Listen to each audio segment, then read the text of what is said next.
nothing has its hooks in the back doors of government and academia, which is sort of the same thing, really, quite like the petrochemicals industry, i.e., quite like oil companies. So, whenever you see this research comes out that seeks to scapegoat beef farming for Amazon deforestation and things like this, or scapegoat animal agriculture for increases in methane emissions, what you're seeing there is uh, erroneous research and often fraudulent claims propped up by these tentacles of big business, um, to pin the blame for methane emissions on animals, on animal agriculture, when the real culprits for novel methane emissions are, of course, shale gas drilling and things of this nature, i.e. fracking. That's where, and the natural gas industry in general, that's where the novel emissions of methane into the environment really are coming from. And in much the same way, you get research propping up this idea that the majority of the deforestation in the Amazon comes down to a need for beef pasture grazing, whereas nothing could be further from the truth. And yet vegans are loudly supporting this idea as well because it props up their worldview. And again, it's completely false. What they're doing, and NASA know this. If you look at what NASA say on their websites about this, that is pretty much the truth about it.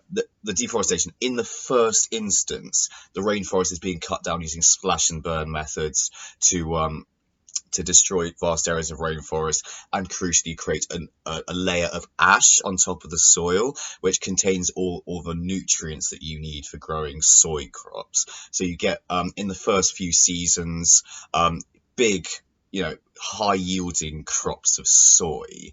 And after a few seasons, that the yields then tail off and the land becomes, practically worthless for anything other than grazing cattle on.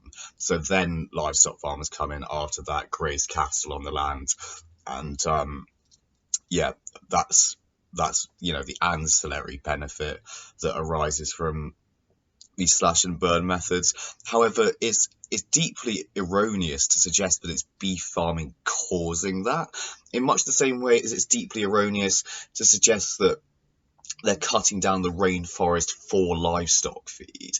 That's not what's going on at all. And it's this 80% statistic that keeps cropping up again and again and again in the research literature. 80% of deforestation is caused by beef farming. That's not true at all. That's because 80% of the crop's mass is fed to livestock. However, that 80% of the crop only accounts for 40% of the crop's value, whereas the 20% of the crop, which is the soy oil, that's for human consumption. That's turned into tofu and soy milk and products such as that. But also, crucially, quite a lot of soy oil is also turned into biofuel, biodiesel, and the same is exactly true. The truth is exactly the same in Indonesia and other areas in which vast areas of rainforest have been cut down for coconut production and things like this. And that goes into products for human consumption, of course, because we consume coconut milk. Likewise, also we get palm oil out of that as well, and that goes into the production of diesel. So and big oil has been doing this again and again and again throughout history. I'm pretty certain the initial Surgeon General's report on smoking cigarettes, I'm pretty certain that had something to do with because that came out 10 years before the introduction of catalytic converters. We're trying to scapegoat agriculture yet again, because guess where tobacco comes from? Agriculture. This is, of course, a plant. For increase in rates of lung cancer, whereas the vast majority of the population would have been breathing in, unfiltered particulates and all this stuff from uncatalytic converterized emissions from vehicles. And that, I'm afraid to say, probably was accounting for the uptick in lung cancer statistics at that time. Probably not smoking, I have to say, because we've been smoking for a lot longer than we've been burning fossil fuels. And I think someone would have noticed that smoking causes a demonstrable increase in lung cancer rates by now, I'd have said. then you get to going even further back. You get all this stuff to do with, in the Prohibition days of alcohol. They tried to ban alcohol, probably because you can power internal combustion engines using alcohol.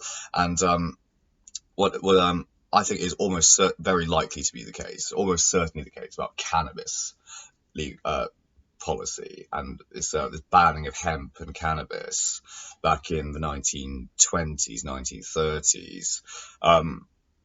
Yeah, like that's by far, and still is, by the way, still is our best fuel oil crop. Right, that's something we can grow anywhere in the world. We need to engage in no deforestation for it at all. It's highly beneficial to use in rotations with other crops.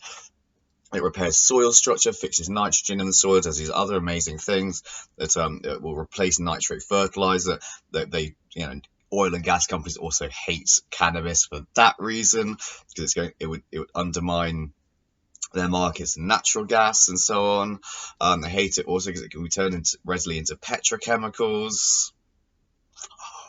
Yeah, so you get these initial smear campaigns emerging around cannabis. You're saying it causes psychosis, whereas we've been using it as the bread and butter, really, of Western medicine, an equivalent to any mild painkiller like paracetamol or something like that.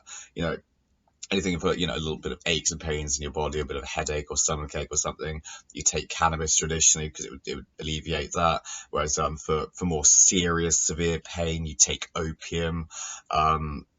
Yeah, and disliking, this compound because nothing really to do with any health side effects of it, because it can be readily turned into fuel.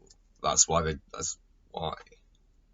So yeah, I'm sorry to say, vegans going along gullibly with the corporate agenda of huge corporations, and the most well-endowed, richest companies, most rabidly trying to defend their profit margins, big business in its most evil incarnations, iterations, the oil companies.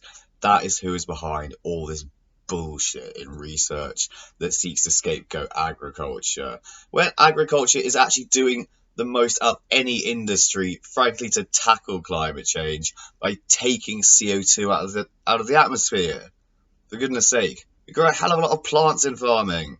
Have you noticed? Jesus. But yeah, anyway, taking a lot. It's fucking oil companies propping that shit up. Promise you.